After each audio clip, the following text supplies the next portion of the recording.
Um tema muito relevante e muito legal, eu particularmente gosto muito de falar sobre isso, são as condropatias patelares, que antigamente a gente chamava de condromalácia, né? É uma doença muito comum nas mulheres, é muito mais prevalente na mulher, e isso porque a mulher brasileira ela tem uma morfologia em que o quadril é um pouco mais largo, né? Alterando a biomecânica do membro inferior, daquilo que a gente chama de mecanismo extensor do joelho, ou seja, a patela que tinha que deslizar dentro de um trekking patelar no joelho, ou seja, ela tem um caminho correto para deslizar no joelho, no intercôndilo femoral, ela passa a correr de uma forma inadequada, atritando com os outros ossos daquela articulação, desgastando o principal tecido de revestimento, que é a cartilagem articular. Então, quando começa esse desgaste, começa a ter aquela sensação de areia na articulação, começa a gerar dor, principalmente ao subir e descer a escada. A paciente ou o paciente pode relatar que sente uma sensação de pressão no joelho quando fica muito tempo sentado, com a perna dobrada. Isso tudo constitui a síndrome da condropatia patelar. E é muito importante uma correta avaliação, porque a gente tem muitas formas de tratamento, é muito eficaz o tratamento dessa condição e a gente consegue recuperar a qualidade de vida do paciente ou da paciente com muita efetividade.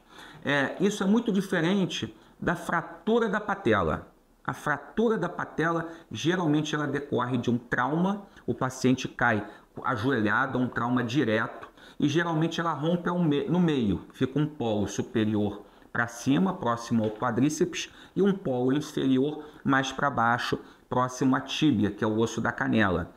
É uma condição urgencial, emergencial. Esse paciente ele deve ser encaminhado a um centro ortopédico e na maioria das vezes a gente tem que fazer uma cirurgia de fixação. Eu particularmente gosto das fixações com parafuso e banda de tensão que proporcionam uma reabilitação precoce.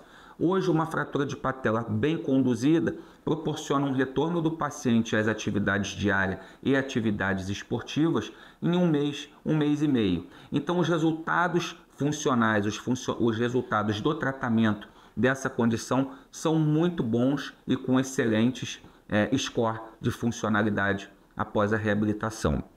Uma observação muito importante quando a gente vai conversar sobre a patela é que alguns pacientes eles têm uma instabilidade femoropatelar, tá? Que é diferente da condropatia patelar e que também não tem nada a ver em relação à fratura da patela. A patela, em pacientes que têm algumas alterações anatômicas, ela pode luxar, ela pode sair do lugar em determinados movimentos. E isso, algumas vezes, pode não reproduzir sintomas. É um paciente que depois de luxar tantas vezes, ele já se acostuma, ele já sabe reduzir, ele já sabe botar a patela no lugar e não sente dor.